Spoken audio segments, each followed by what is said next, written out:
flat surface.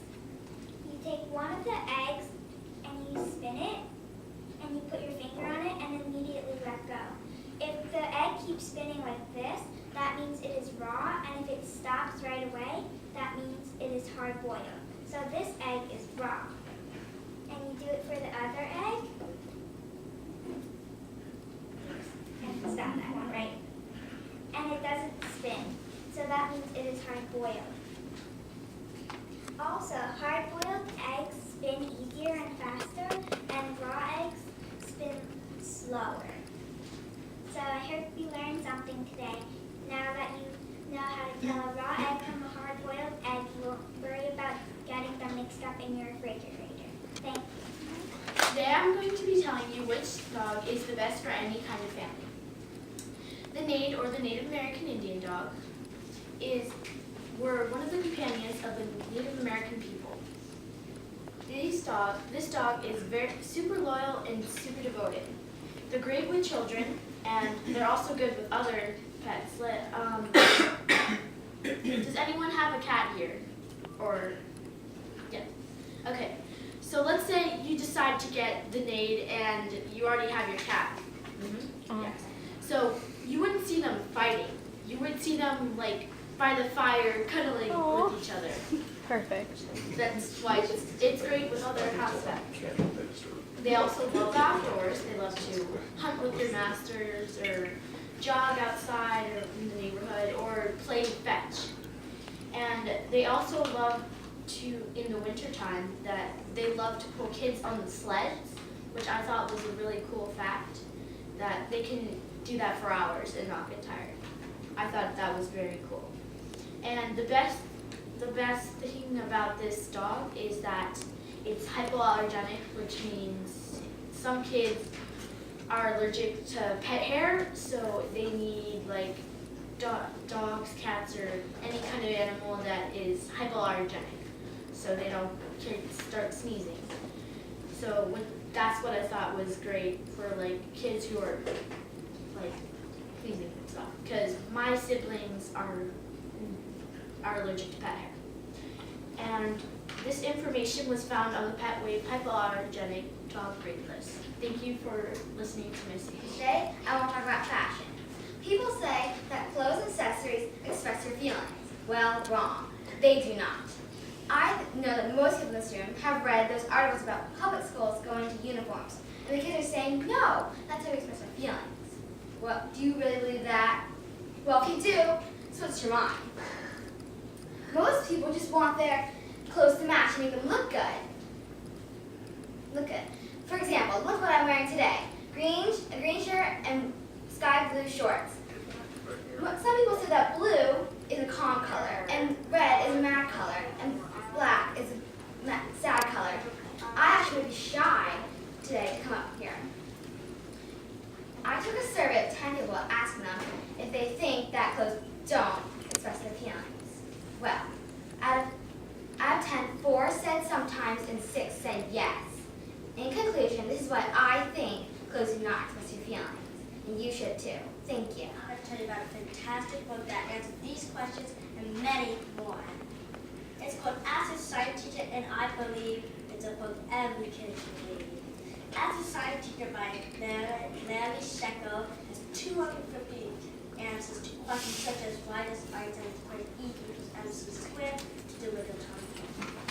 It helps kids with the schoolwork by giving them more details of some things they are learning in science. It also makes you smart. You could get an A+ on every test or quiz you take. You could also be the smartest in your class. You should spread your facts to people that are really curious about it. So if you want to get smart in science, you should buy this book from Video game is building, expanding, or programming it. Building video games allows for you to put your creativity into the game. The more you build it, the more fun, better, and stronger it gets. Video games also exercise your brain because they require thinking mental strategy. Most video games also include visualizing things. That is why you should play a bit of video games. Welcome to Treetop Adventures. You're going to have so much fun. So I will be your guide today. If you like dangerous and challenging courses, then this is the place for you. We have wobbly logs and planks for you to cross over. But don't worry, you have a safety harness and a safety roller for you to hold on to. It is very secure. So we have many courses, but each one is equally challenging, and some are a little more difficult than others. So, for example, we have the junior courses, which are for beginners and little kids. Then we have the adult courses, which are for adults and experienced kids. Then we have the zip lines, which are for anybody and are a ton of fun. I can't wait for all of you to try them, so let's go and get started. Thank you. We'll talk about the characters that are typically in science fiction. In science fiction novels, there are usually aliens or creatures we have yet to discover. There's also usually a hero that saves the two species from destruction. The aliens usually want to conquer a planet to make it their home because their home planet was destroyed. The technology is usually superior and to us have superpowers. That's where the hero comes in. The hero usually brings peace to the two species and is also just a normal, average person. As you can see, there are many different parts of information in science fiction novels. And what I've told you is only a small part of it. I'm going to teach you about Walt Disney. When he was young, Walt dropped out of high school to join the U.S. Army as an ambulance driver. He was Irish and was born on December 5th, 1901, and died on December 15th, 1966. He also had 2 daughters. Walt Disney never built Disney World. He planned to make Disney World, but he died, so his brother Roy finished his dream. Walt invented famous movies that we still have today, like Sleeping Beauty, Snow White, Cinderella, Beauty and the Beast, and Pinocchio, and many more. Thank you. On the shore dim we see, through the mists of the deep, where the foe's haughty host in dread silence repose.